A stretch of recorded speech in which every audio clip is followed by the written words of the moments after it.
Good evening, ladies and gentlemen, and welcome to the graduation ceremony for graduates of the Division of Environmental Sciences and the Division of Health and Behavioral Sciences.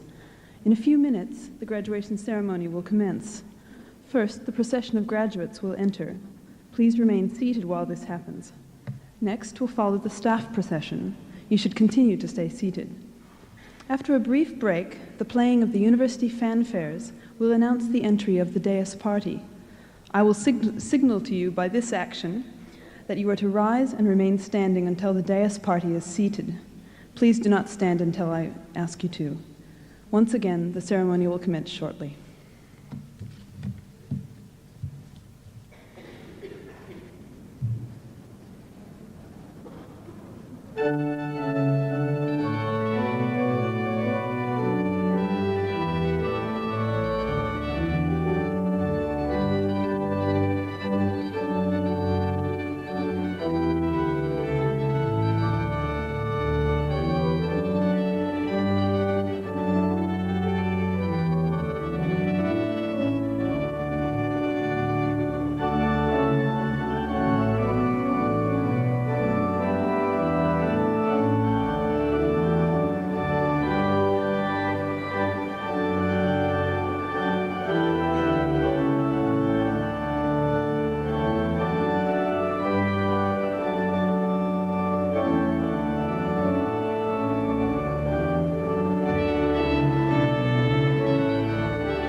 Deputy Chancellor, Miss Patience Toms, members of the University Council, the Right Honourable the Lord Mayor of Brisbane, Alderman Jim Sawley, whom we will have the pleasure of hearing from later, former Chancellor Sir Theodore Bray, Vice-Chancellor Professor Webb, ladies and gentlemen.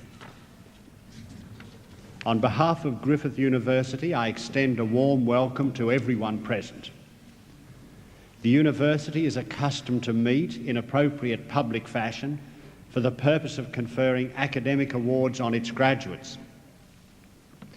These occasions hold special significance for them, their families and friends. The university is proud to claim its graduates and is conscious of the contribution which it has made to the individual achievements which are recognised tonight. We hope that their sense of appreciation of Griffith University and a fondness for it will remain with them always. The university is growing, and one result of the growth is that occasions like this are held more often, and they have become larger affairs, attracting more visitors than previously. This interaction with our visitors is, from our point of view, very satisfying. Griffith University is now in its 21st year. Recent years have seen a dramatic expansion in student numbers, and our involvement in areas of study and fields of research has expanded correspondingly. As a result of links which have been established with other institutions following federal government initiatives, Griffith has become a 6-campus institution. The original Nathan campus remains the administrative centre, but there are now these additions. The Mount Gravatt campus is physically separate, but is fully integrated within the university. There are, however, 3 Griffith University colleges with their separate campuses. One of the university colleges is at the Gold Coast, and in Brisbane there are 2 more, the Conservatorium of Music and the College of Art. There is also a flourishing separate campus of the Conservatorium of Music in Mackay. As a result of our expansion, the accompanying changes and the new diversity of Griffith University, our capacity to contribute to the needs of the community is markedly increased. A significant part of Griffith's cultural strength is now centred within the 2 colleges, the Queensland Conservatorium of Music and the Queensland College of Art. The former, a most prestigious institution, is the largest music school in Australia. The reconstitution of the Queensland College of Art as one of our colleges means that in the future the university will be graduating students in fine arts and allied areas at an impressive rate.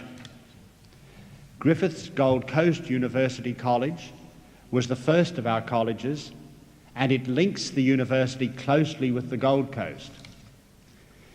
Griffith University now has a student population of some 15,000, having trebled its enrolment in the past 5 years. It is particularly involved in the region running from the south side of the Brisbane River down to and including the Gold Coast. In that area, the Gold Coast, which is described as the fastest growing in Australia, the university has a major presence and key responsibilities. Griffith has always been an innovator, and some recent initiatives are worth mentioning.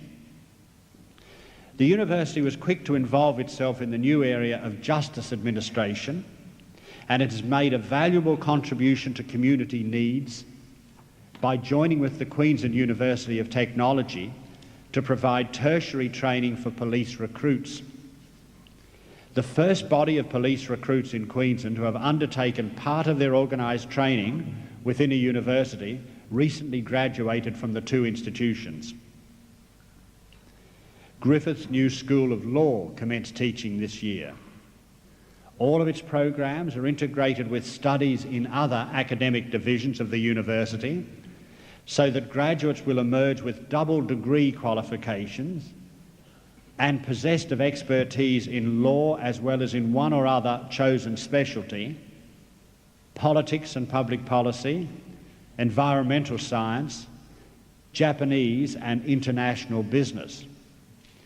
The new law programs are amongst the most innovative and attractive available anywhere. The university also hopes that it soon may be able to make its presence felt in the field of medical education. Griffith University has consistently managed to identify themes that are important in our new and changing world.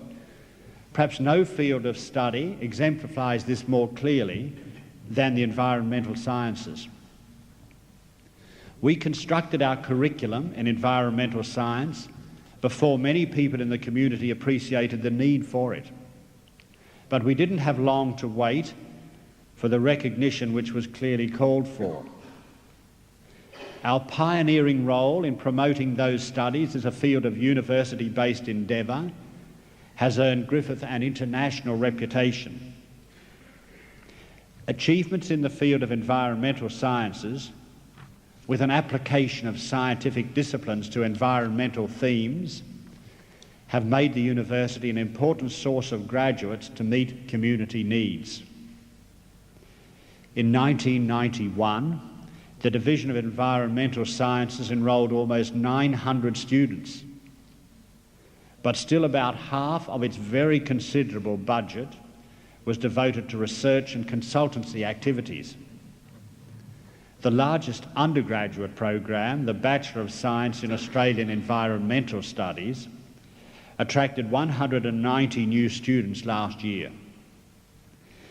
The main studies component of that program has recently been reviewed and the revisions are now implemented. New undergraduate programs in environmental engineering and applied mathematics and statistics were first offered last year. The environmental engineering program was the first undergraduate program of its kind introduced in Australia. In the postgraduate area, approval was given last year to the establishment of a graduate school of environmental sciences and engineering.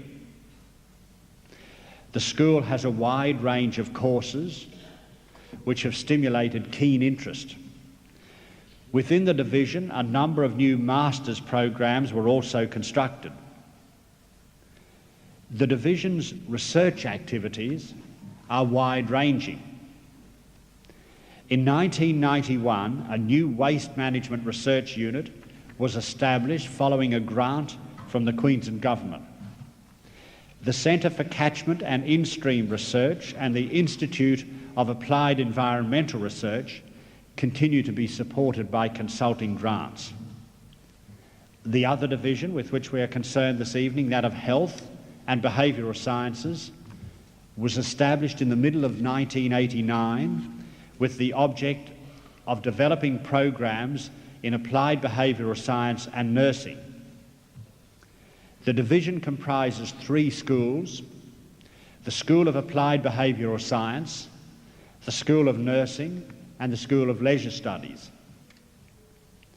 Recently, there has been established a strategic human centre whose services reflect a number of the professional interests within the division in health, welfare, recreation, rehabilitation and education.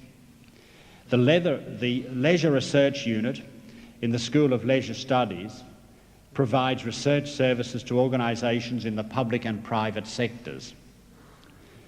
All of the graduates from the division in this April round are from programs offered within the School of Leisure Studies. Programs within the school include the Bachelor of Leisure Studies, a 3-year full-time program which adheres to a multidisciplinary approach in preparing graduates for management careers in the recreation, sport and tourism industries. As we now turn to continue the formal part of tonight's proceedings, I express once again warm congratulations to each of the graduates and our best wishes for their lives ahead.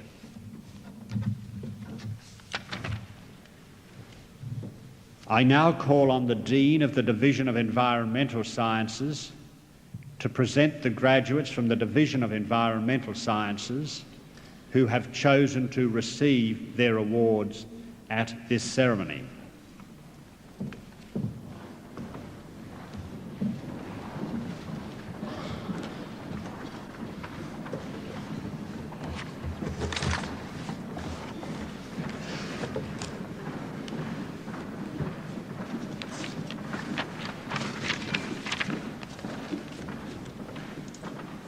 Chancellor, I present to you graduates who have been granted the Bachelor of Science taken in the School of Australian Environmental Studies. Linnell Adams,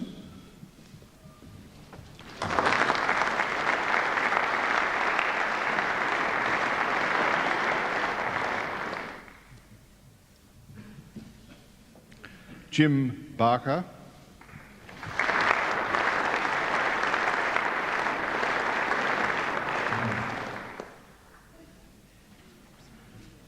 Kim Beavis,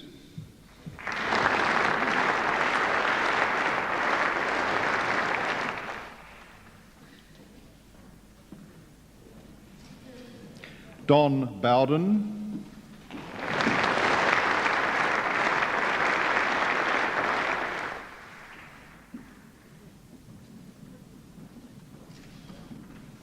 Ross Bramwell,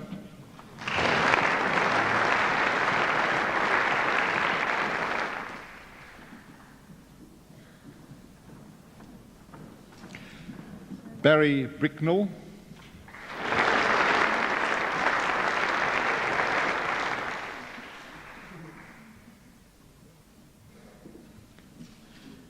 Wayne Brims,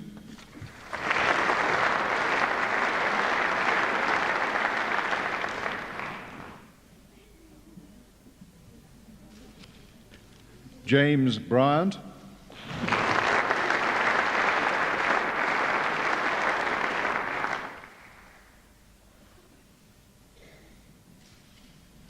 Elizabeth Chaplin,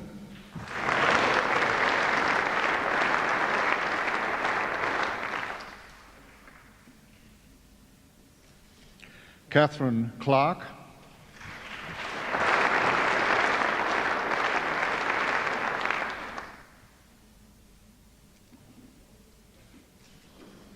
Julie Cook,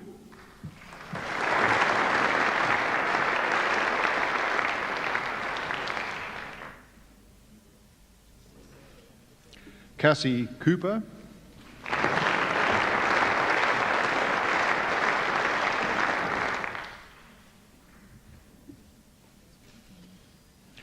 Donna Curtin,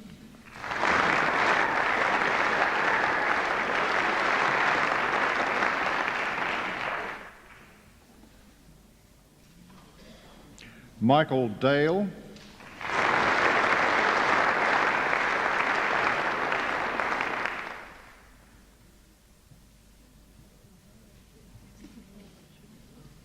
Samuel Doak,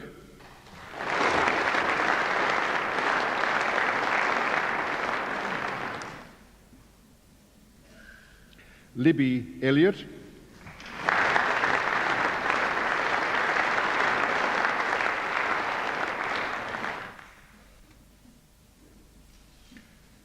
Trish Floyd,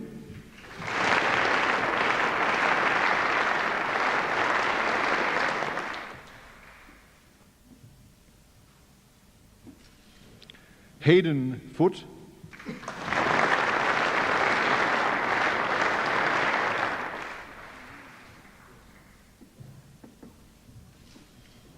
Linda Forbes,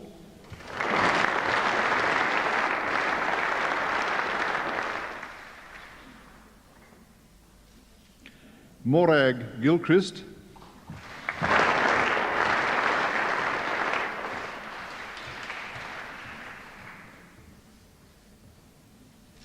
Anne Goodwin,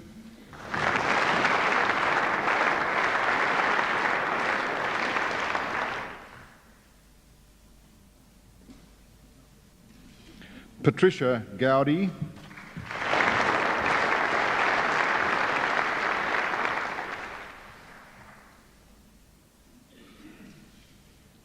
Chantel Gray,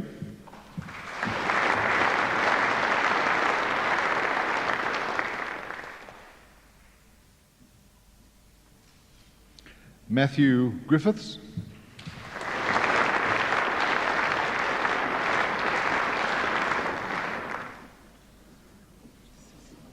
Bryn Gullen,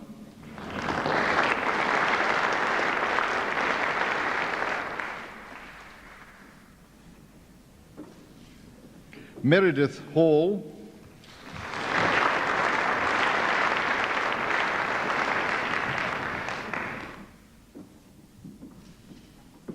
David Hill,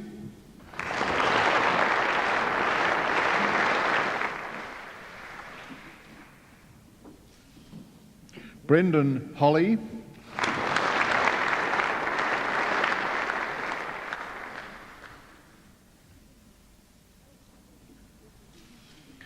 Mick Honer,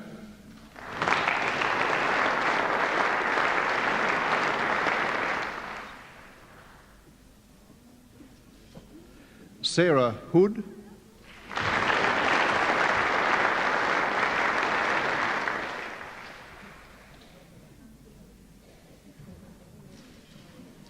Leonard Hopkinson,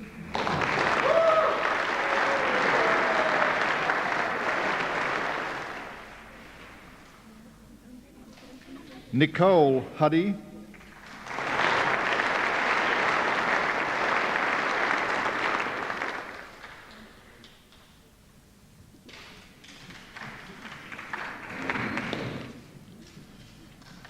David Herwood,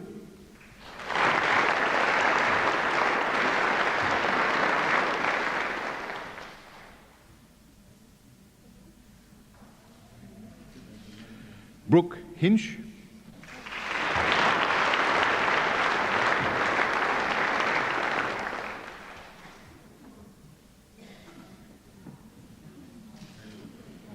Darren James,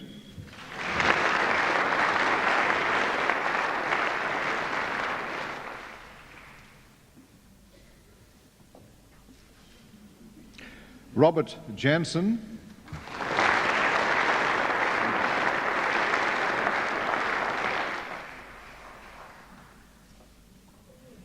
Craig Kingsley,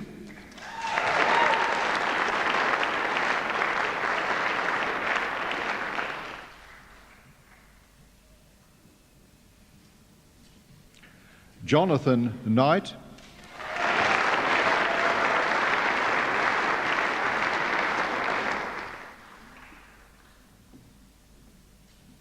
Marianne Kuiper-Linley,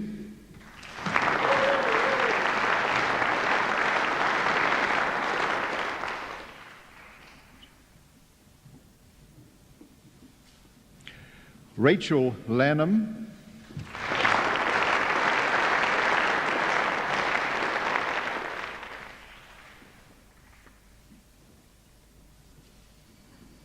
Janelle Lowry,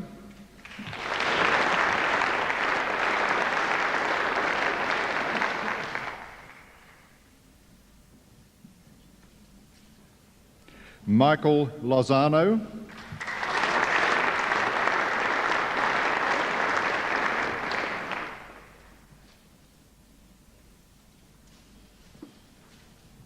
Rachel McRae,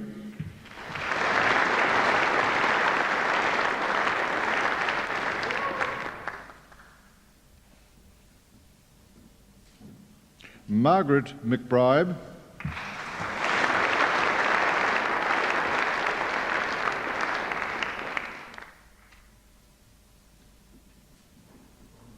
Sean McBride,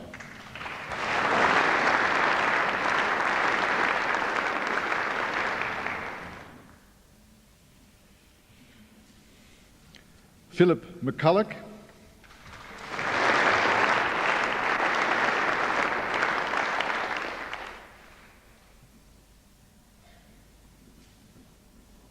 Margaret McDonald,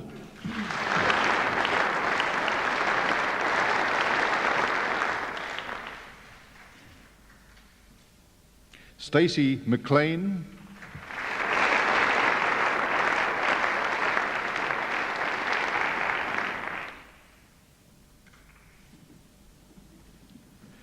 Julie Mélez,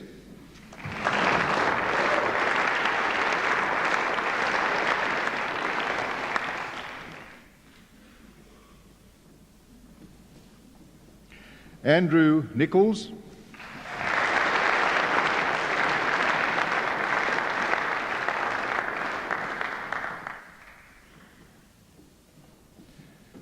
Kirsten Osborne,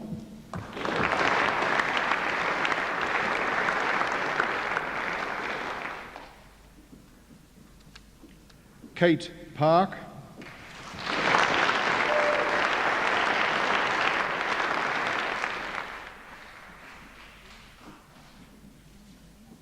Jennifer Peat,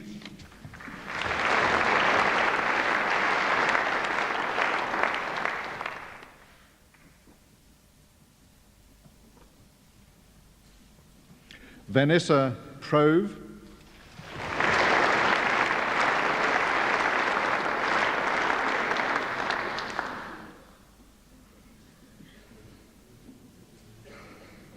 Colleen Rasmussen,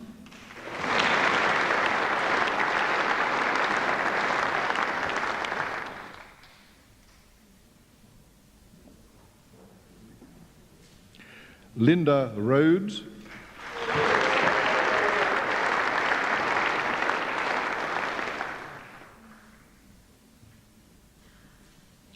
Sarah Roberts,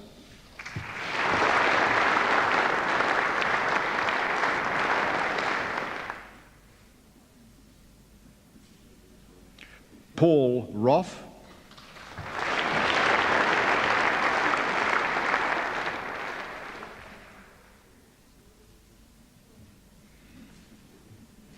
Sonia Schmidt,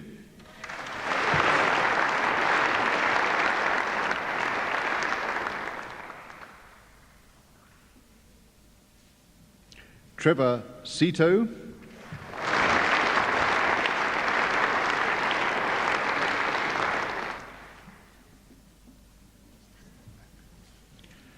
Benjamin Stevens,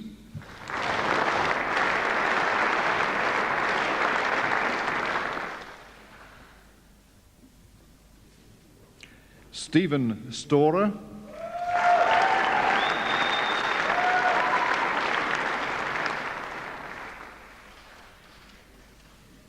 Trang Tat,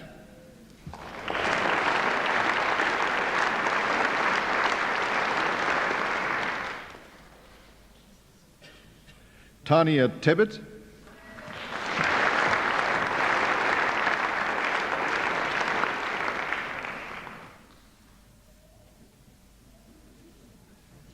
James Tomlin,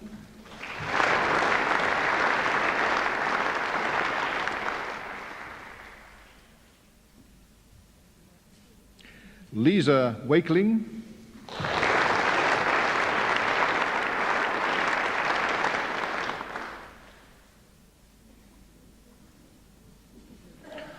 Kim West,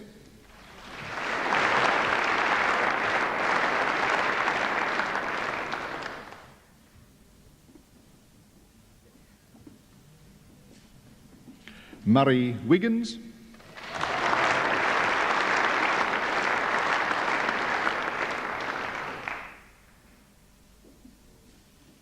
Melissa Wilkie,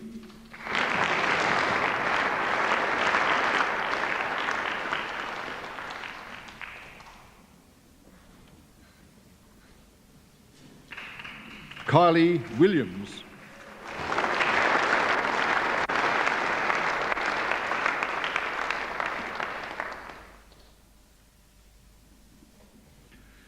Chancellor, I present to you a graduate who has been granted the Bachelor of Science with Japanese, taken in the School of Australian Environmental Studies, Megan Kempster.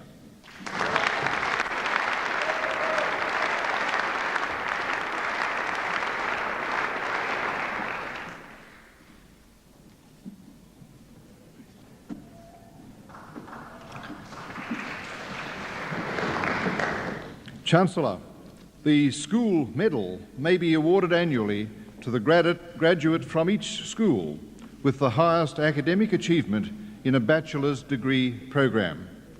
The medal is not awarded if there is no candidate of sufficient merit. Chancellor, I ask that the 1991 School of Australian Environmental Studies Medal be awarded in absentia to Rebecca Cioffardi.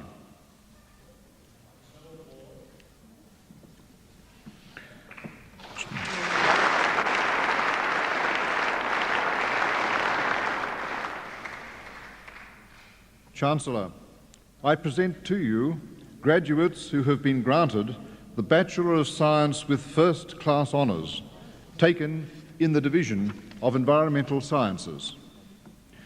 Bronwyn Christensen,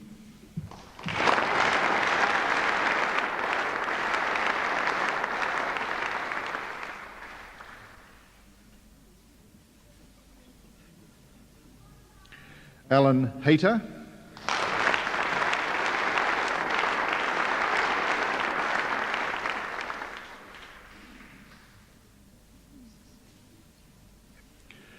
Philip Cohn,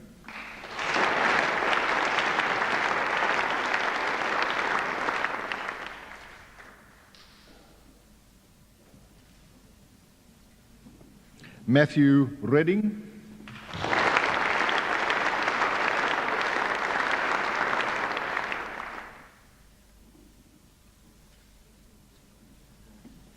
Michael Sutton,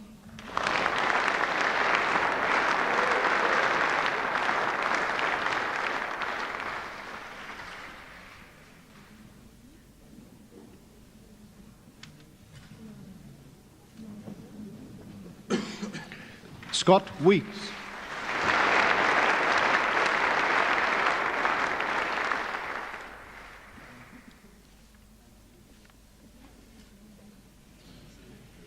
Chancellor, I present to you graduates who have been granted the Bachelor of Science with second-class honours Division A, taken in the Division of Environmental Sciences. Bernadette Kirby,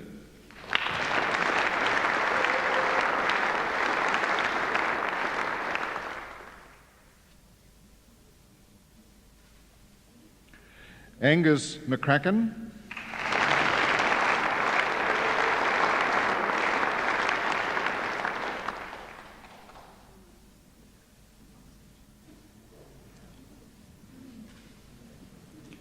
Paul Turner,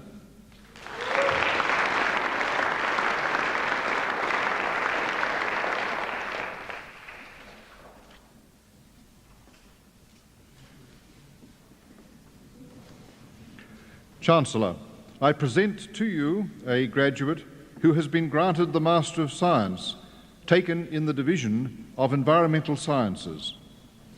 Yu Hung Yao.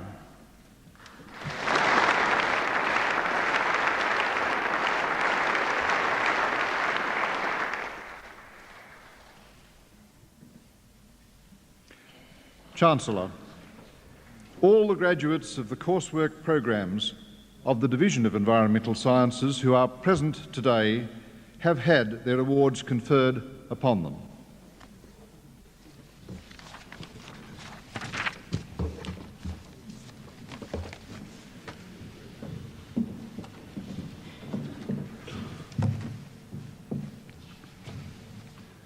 I now call on the Dean of the Division of Health and Behavioural Sciences to present the graduates from the Division of Health and Behavioural Sciences who have chosen to receive their awards at this ceremony.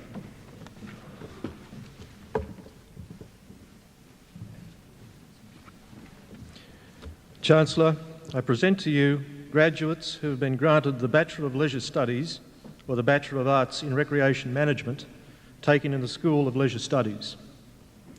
Heather Addison Smith.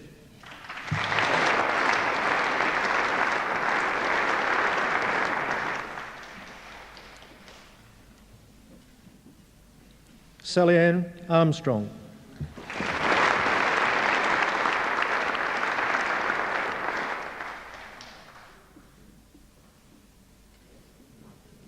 Tracy Bradford.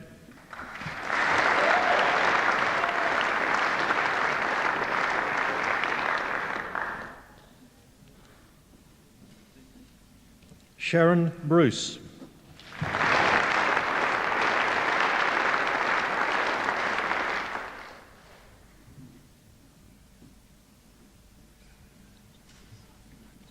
Leisha Buchanan.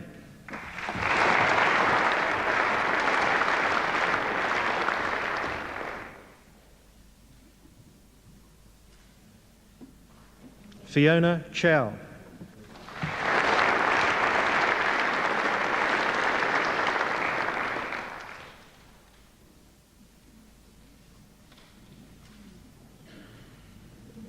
Ian Crone.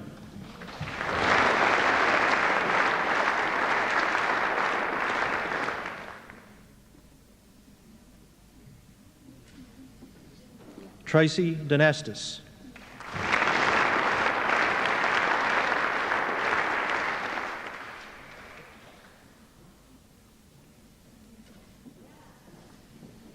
Jason Dean.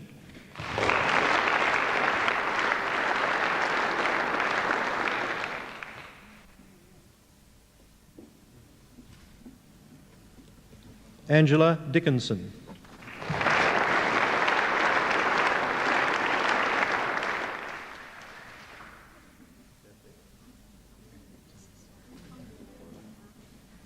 Peter Dowling.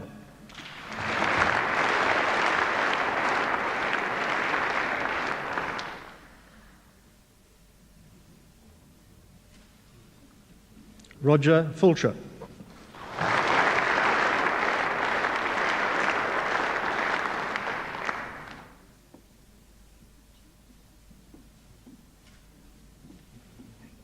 Leisha Gannam.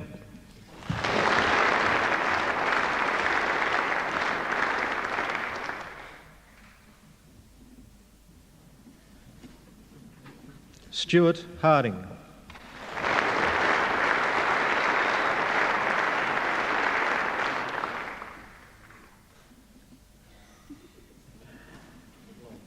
Mark Holmes.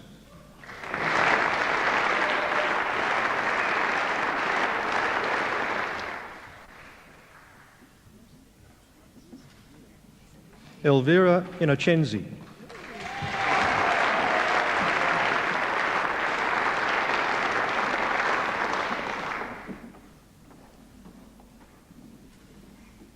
Faye Koutaloginis.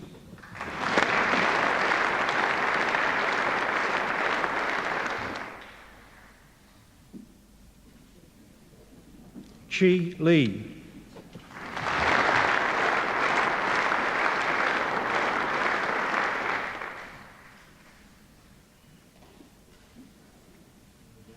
Michelle Lingard.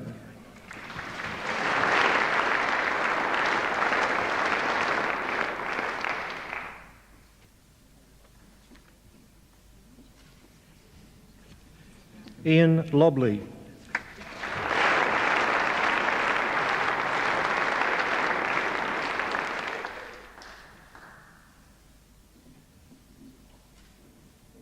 Karen Ma.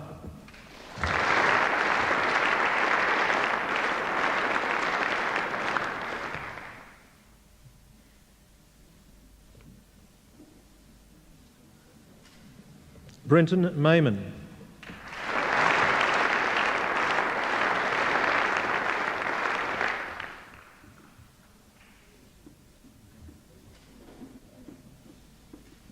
Peter McCarthy.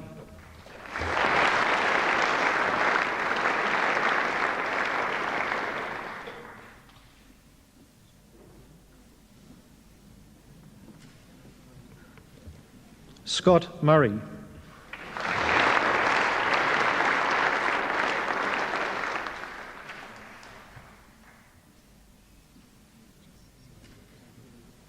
Jason O'Meara.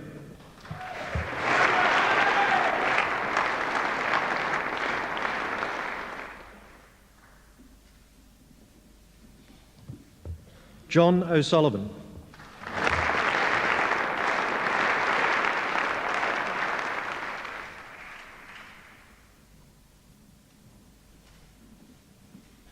Karen O'Sullivan.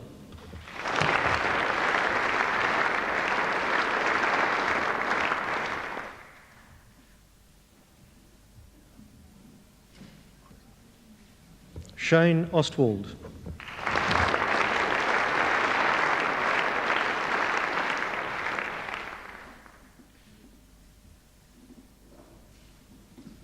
Kerry Rawlings.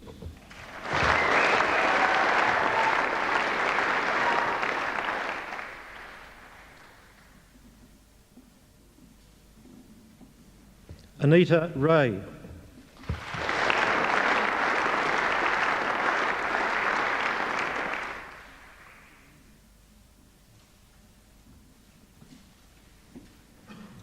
Wade Seacombe.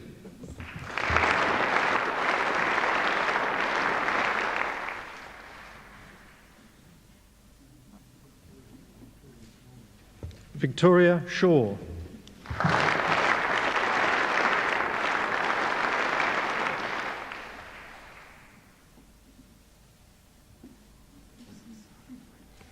Ruth Wagstaff.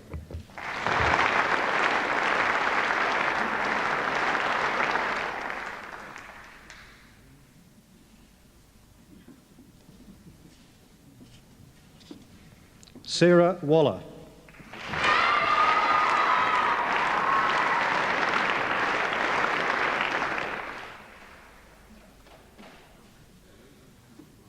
David Walsh.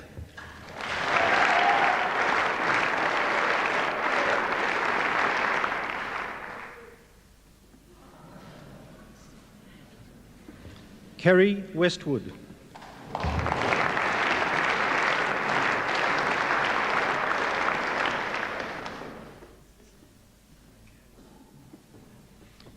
Chancellor, I present to you graduates who have been granted the Graduate Diploma of Outdoor Education taken in the Division of Health and Behavioural Sciences.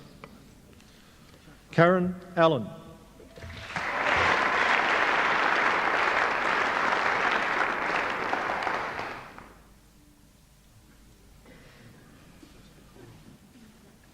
David Beasley.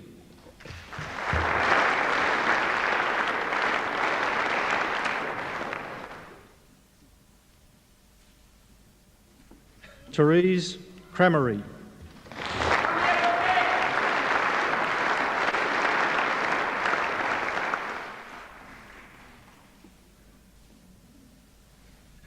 Barry Greatorex.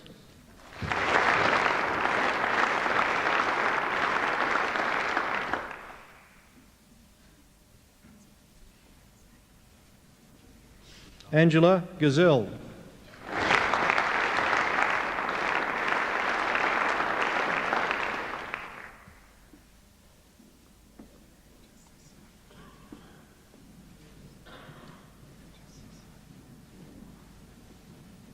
Peter Herndon.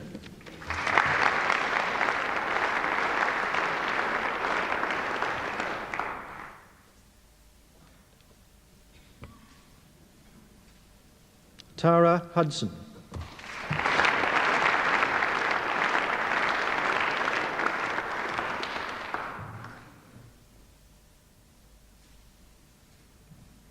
Mick Nixon.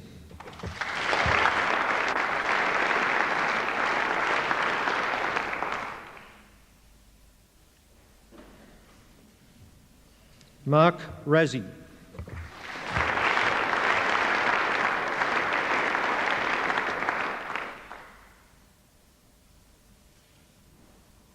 Linda Ward.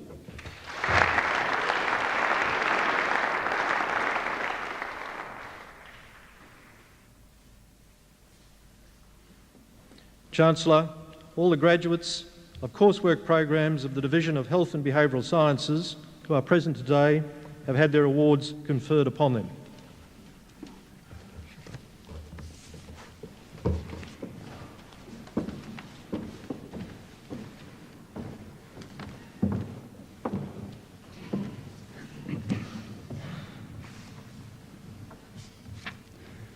I will now receive candidates for the award of research higher degrees. I call upon the chairperson of the academic committee to present these candidates.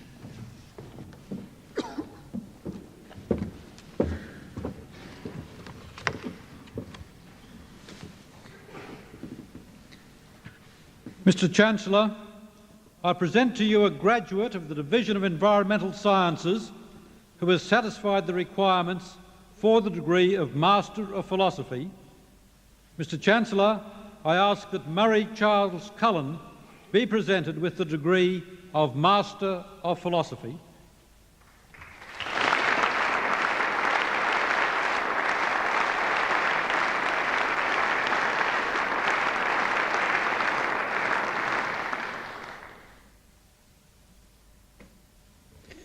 Mr. Chancellor, the degree of Doctor of Philosophy is awarded to a candidate who has successfully completed a prescribed program of study, principally of research.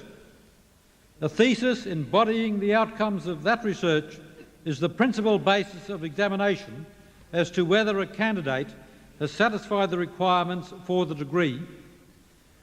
The degree is only awarded if the examiners are satisfied that the thesis makes a significant and an original contribution to knowledge and an understanding to the field of knowledge with which it is concerned. Tonight, the University is proud to honour its Doctor of Philosophy graduates who have satisfied these rigorous criteria for the award of the degree. Mr. Chancellor, I have much pleasure in presenting to you the following graduates of the Division of Environmental Science for the degree of Doctor of Philosophy: Laez Isara Bravo Degani,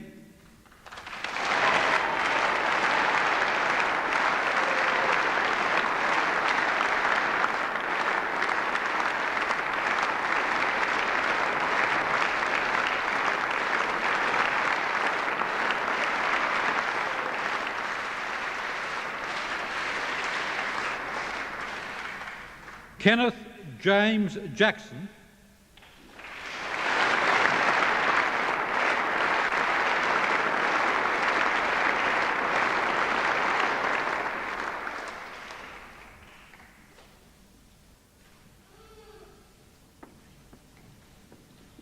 Mr. Chancellor, the degrees of Doctor of Science and Doctor of Letters are the University's highest academic awards.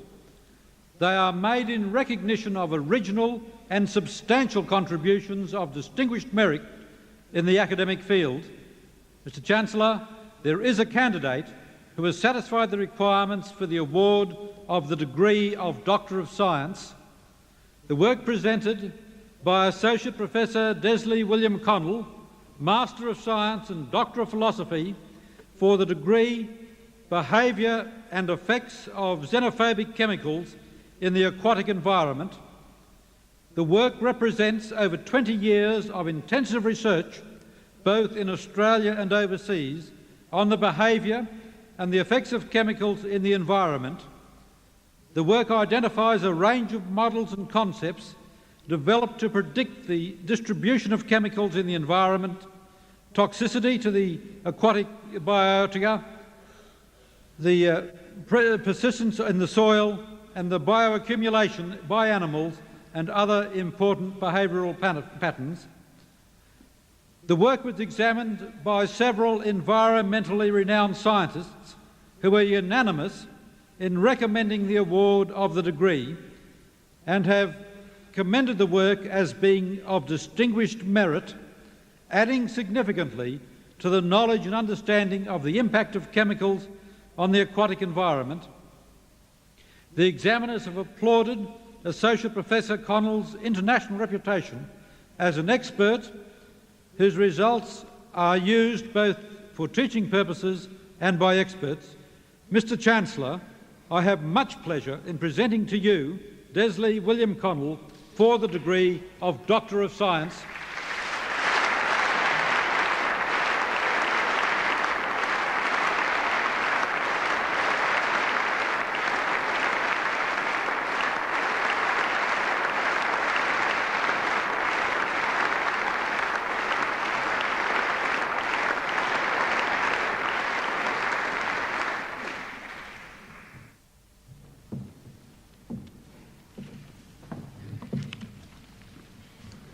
I now call on the Vice-Chancellor to introduce the guest speaker.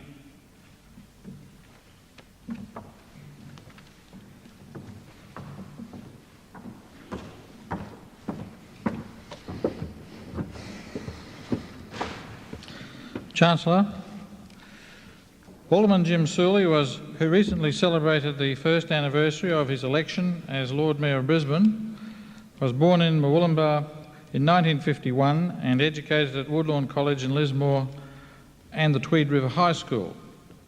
Between 1976 and 1983, Alderman Sooley was a member of the Order of Marist Brothers. For part of that time, he was National Vocations Director for the Order. Prior to entering the political arena at the local government level, Alderman Sooley practiced as an organisational consultant to a large range of businesses and organisations both in Australia and the United States of America. His two most recent positions were as Queensland Manager, Elite Consultancy Group, and later as Managing Director, Catalyst International. Alderman Sooley holds the degrees of Bachelor of Arts in Psychology and Sociology from Macquarie University and Master of Arts from Loyola University. Our Lord Mayor will always be a welcome visitor to the university, and we are delighted that he is able to share in this graduation ceremony tonight. Chancellor, it gives me great pleasure to invite the Lord Mayor to deliver the occasional address.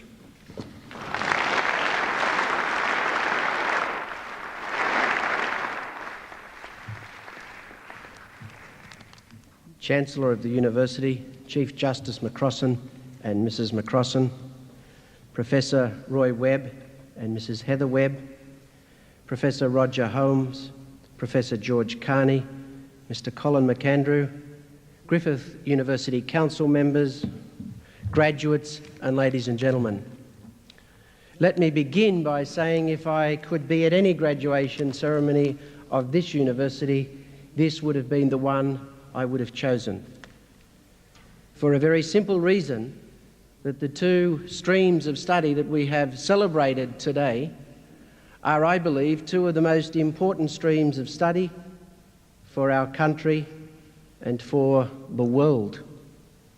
So let me begin by congratulating you, the graduates, who, in a sense, bring to fruition today many years of your work. So I want to join with the university, with your family and friends and relatives, and congratulate you on this landmark in your careers.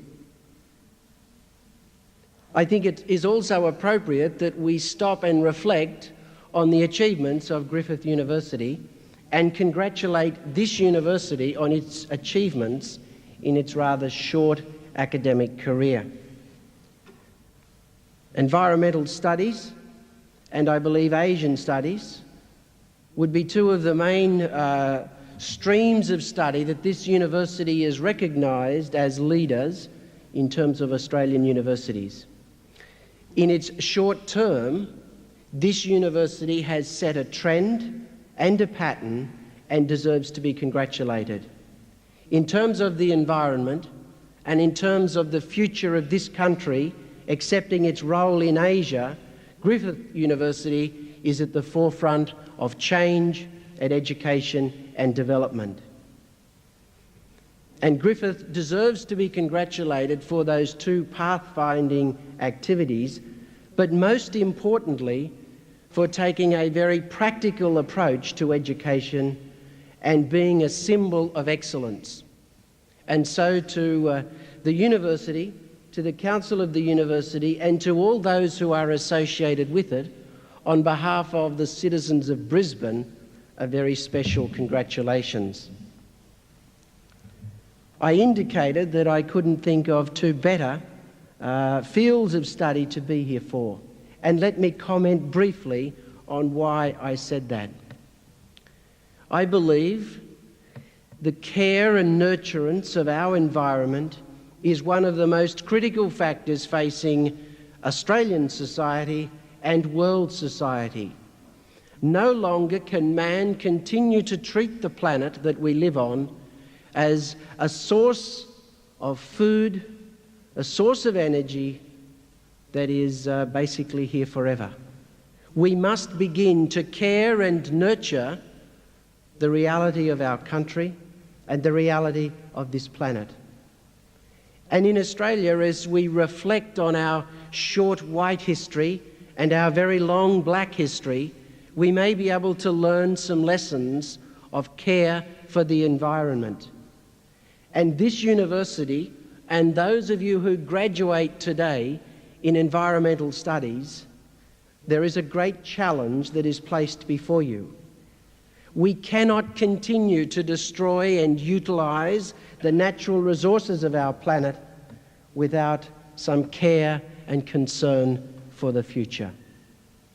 And I believe the university and you as graduates have a great role to play in terms of leadership, in terms of educating the broader community to respect and nurture and treasure the natural resources that are very limited.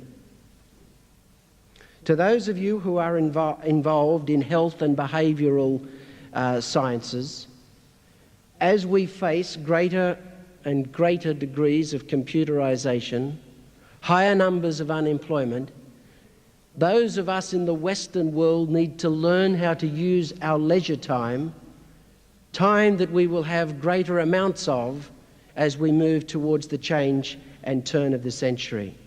So I think the challenge that lies before the graduates in the Humanities and Leisure School is to teach us to understand and respect and utilise leisure.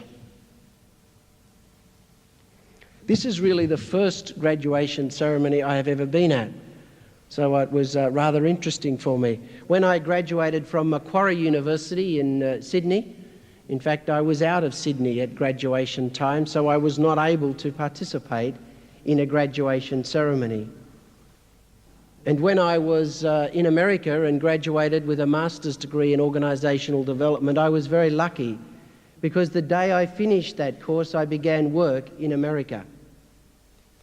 And when I look back and reflect on A, my own academic study, and B, my education in general, I realise how lucky that I was.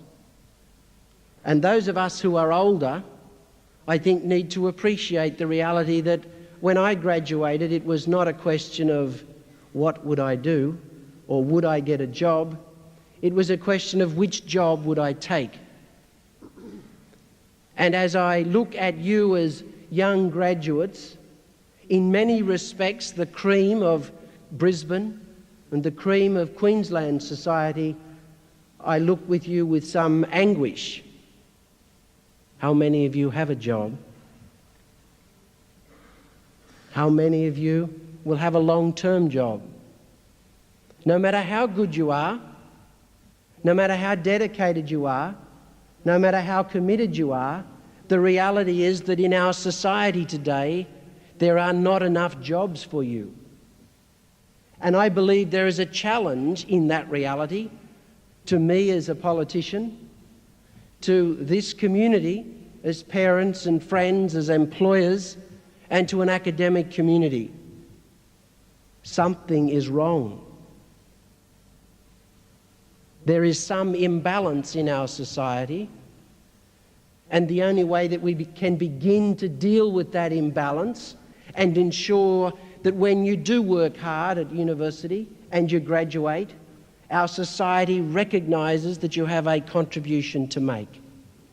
I don't have an answer to that, but I think it is important that we stop and reflect on some of the imbalance that currently exists in our society.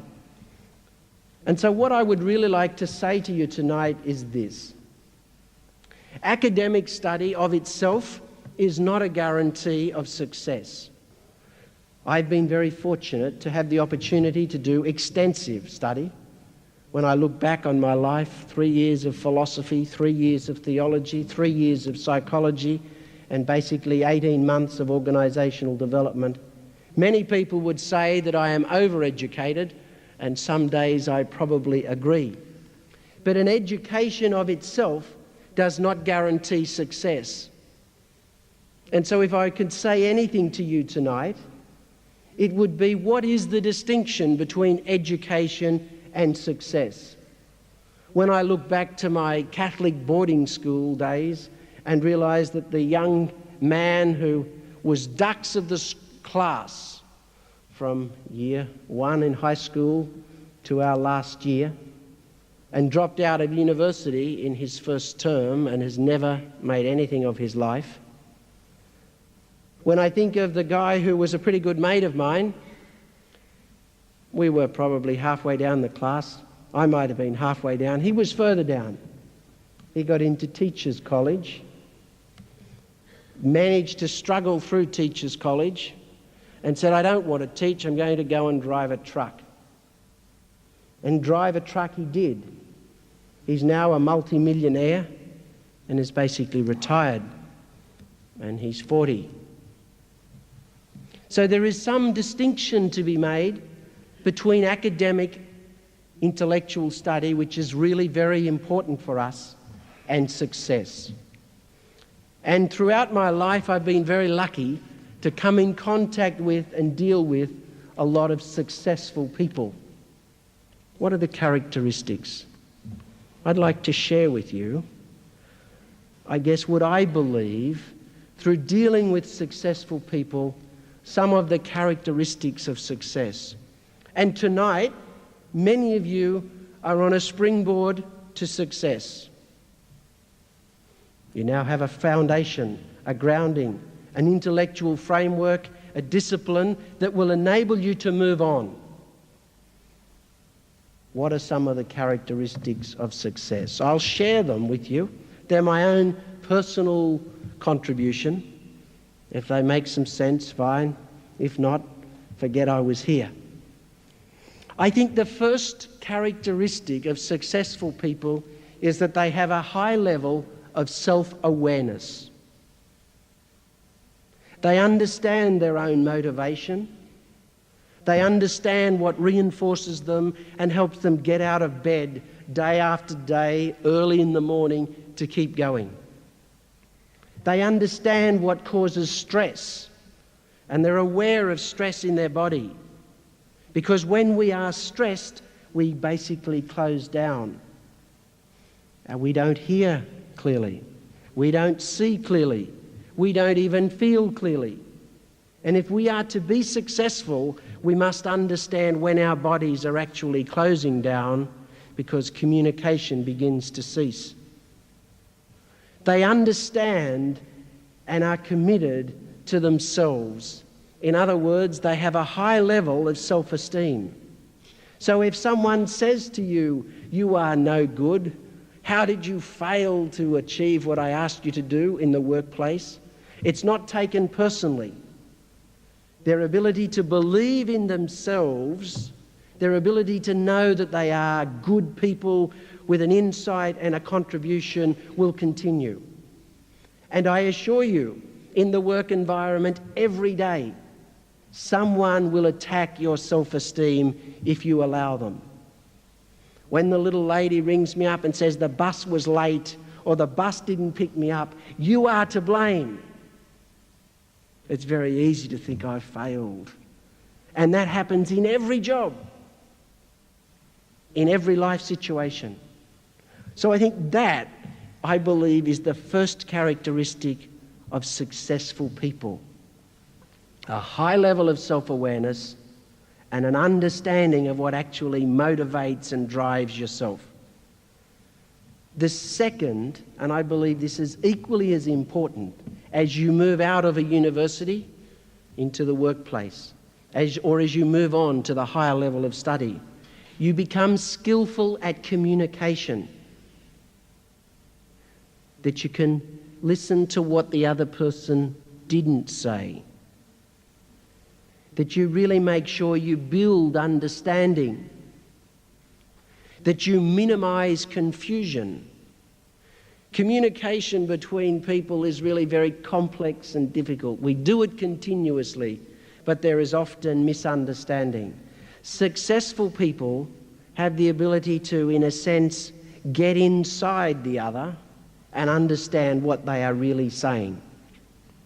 There is a sense of the ability to listen, to know when to speak and when to be quiet. There's the ability to sit and look someone in the eyes and say, I do understand.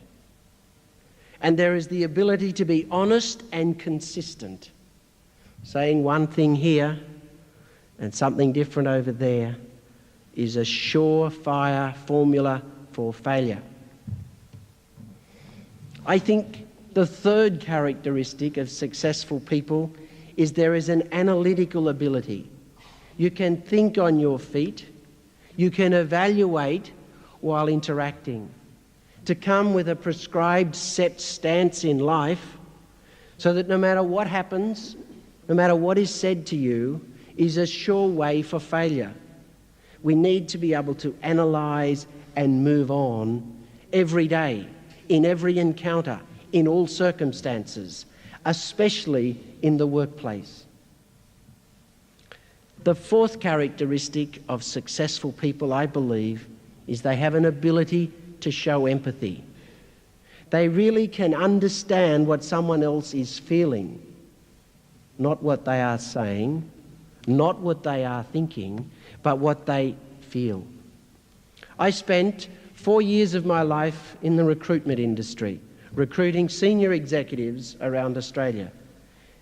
And in America, I spent 2 years working for a very large organisation. I was responsible for sales training and sales recruiting. The organisation had 750 salesmen and women around America. And the decision to employ in all those is normally made in the first 30 seconds. In America, in fact, we did research. Research in terms of why someone is employed in a job. And I believe that the decision to employ is often made like that. There's a sense of empathy and understanding and a feeling, and then we spend the next hour of the interview justifying our decision that was made like that. And so as you go in terms of seeking work, as you go up a corporate ladder with new appointments and new positions, that ability to really show empathy and get into the feelings of the other person is critical to success. I think the fifth characteristic is that there is a sense that you can support and confront at the same time. A successful person can be supportive and empathetic, but at the same time disagree and confront. And that is a real skill that has to be learnt. Because many people can disagree and confront and say, I think you're wrong, I think you're an idiot, that's stupid, and it causes conflict and tension and division. Successful people do not cause division. Successful people try to make sure that there is support at the same time as there is confrontation. And that is very important in all our interpersonal relationships, whether they be those one-to-one loving and caring relationships, or whether they be the relationship with friends and relationships in a work environment. And the sixth characteristic of successful people is they can depersonalize criticism. And I think that is most important. That if someone criticizes you, I think you did it wrong, have you thought about doing it this way?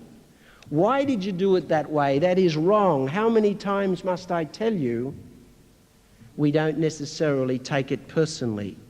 We depersonalize it and say, someone out there is criticizing my action, my behavior. They are not criticizing me, my identity, and my integrity.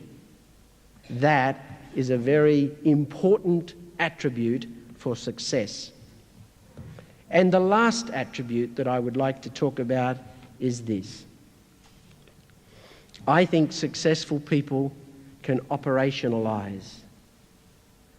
I've made the word up, I don't even know whether it exists. But operationalize means that you can take the theory and put it into practice. You can develop contacts, you can network, you can actually get up and get going. Many people have all sorts of intellectual insight. Many people have great academic background. Many people have an understanding of complex reality. But successful people can put that into operation. They can operationalize it.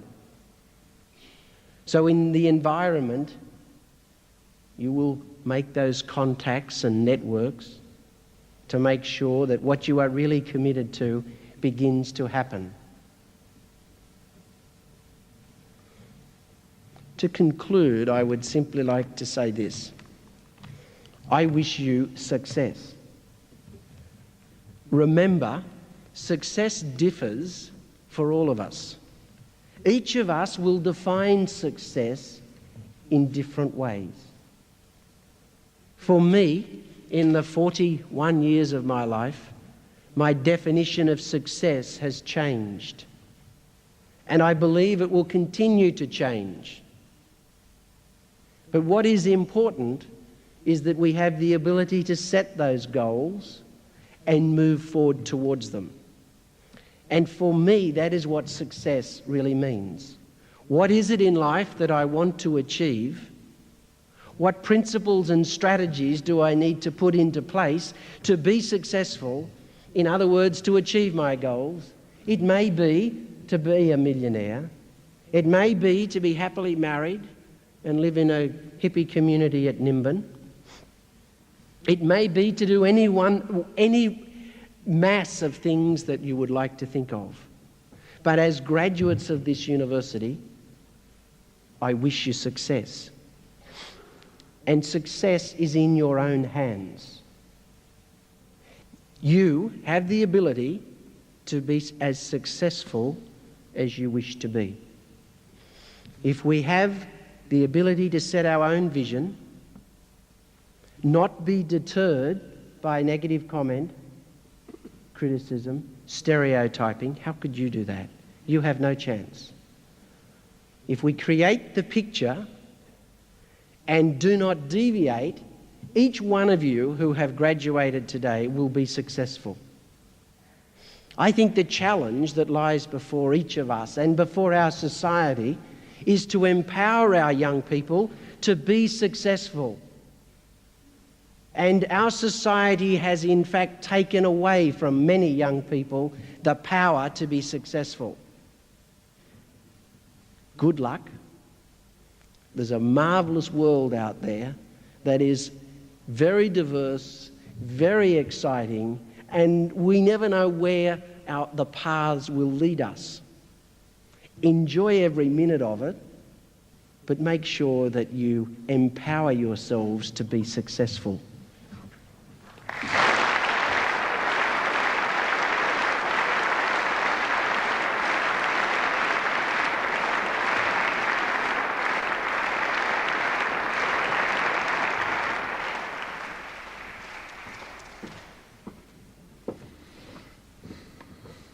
Chancellor, I'm sure I speak for us all, but particularly our graduates, when I thank the Lord Mayor for his most memorable and stimulating address tonight.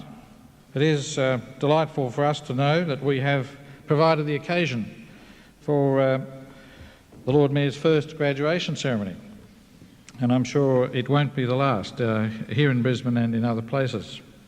He has, and we're delighted, commended the university in its historic choice of areas of study in the foundation days, and of course Sir Theodore Bray is with us tonight to hear that endorsement of those early decisions, our foundation chancellor. He has, in the course of his remarks, added new and poignant meaning to phrases which most of us use in another context, short white and long black, in referring to Australia's history. And he has, in the concluding parts of his address, which I won't attempt to rehearse because of their memorable expression, he has spoken eloquently of the characteristics of success. Ladies and gentlemen, would you join me again in thanking the Lord Mayor for his address?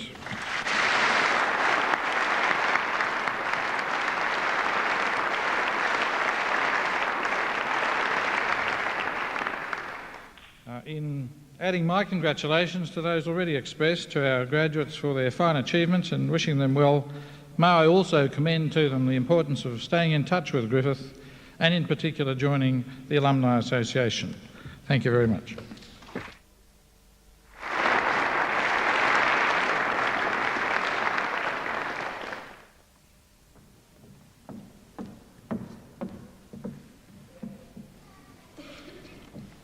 Ladies and gentlemen, would you all now please rise and join the members of the Conservatorium Chamber Singers in singing the traditional student song Gaudeamus Igitur, the words and music of which you will find printed on page 21 of your program. The song will be played once through in its entirety as an introduction before we begin to sing.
Ladies and gentlemen, the ceremony is now concluded. When the fanfares begin, please remain standing as the dais party, the staff procession, and the graduates retire.